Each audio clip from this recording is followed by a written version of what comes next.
Why I don't believe in evolution. Well, to start, I want to clarify by defining our term. So I do believe in adaptation. I do believe things adapt over time, i.e., if I punch a punching bag, I develop calluses, right? But I do not believe things adapt over time in the sense that, in thousands of years, I can just grow wings out my back or something like that.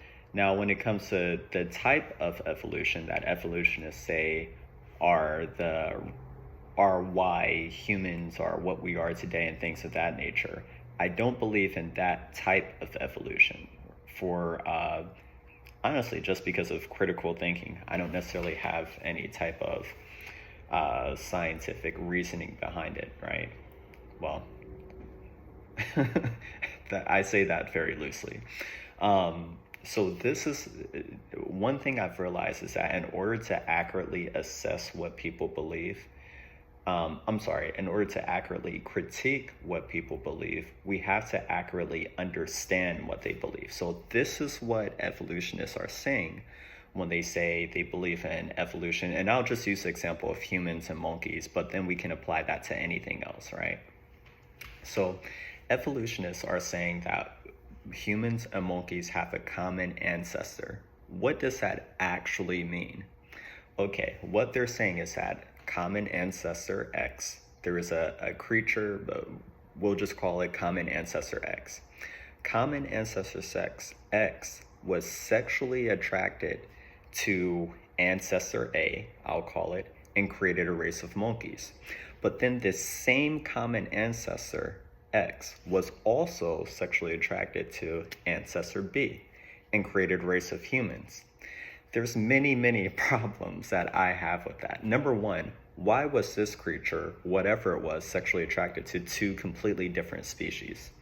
Well, that just doesn't make any sense, right? Number two, why have we never found common ancestor X, ancestor A, or ancestor B? No matter how much we dig stuff up in the ground. The only creatures we've ever found are humans and monkeys. This means it's purely a theory. It's purely an idea with zero evidence for it. One thing that they're told in science is to not, there's all different, like, let's say I find this on the ground. There's many possibilities. Maybe someone dropped it. Maybe someone placed it there on purpose. Maybe someone placed it on the deck, but it blew on the ground. 3 different possibilities, and there's many more, right? Well, when it comes to scientific discovery, they're called to consider all possibilities except the idea that someone made this, right? No matter how much structure we find, no matter how many patterns we find in nature, they're specifically told, hey, do not consider that someone made this. I know it might look like it, but do not consider that a God, a conscious being, made this. Why? You ask me why. Why is that something that they tell you? And that there's a number of people in the scientific field who can tell you that this is true, right? The truth of the matter is there are many scientists who, if they don't identify as Christian, they identify as agnostic or something along those lines, because it's hard to look at life and say, oh, it just happened to happen, right? It's not that the more learned you become, unless you're taught a certain way, which in a lot of colleges, they teach people a certain way, right? But it's hard to just objectively study nature and various sciences and come to the conclusion that it was random. The natural conclusion for most people is that it got here somehow. Now, people who don't want to believe in God and or the God of the Bible will say things like, maybe it was aliens, maybe it was this, maybe it was that, right? Maybe it was higher dimensional beings.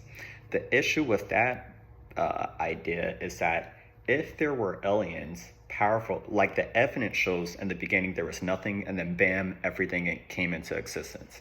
The issue with that is this: if there were aliens powerful enough to create everything from nothing, those aliens would be what we define as God. Right?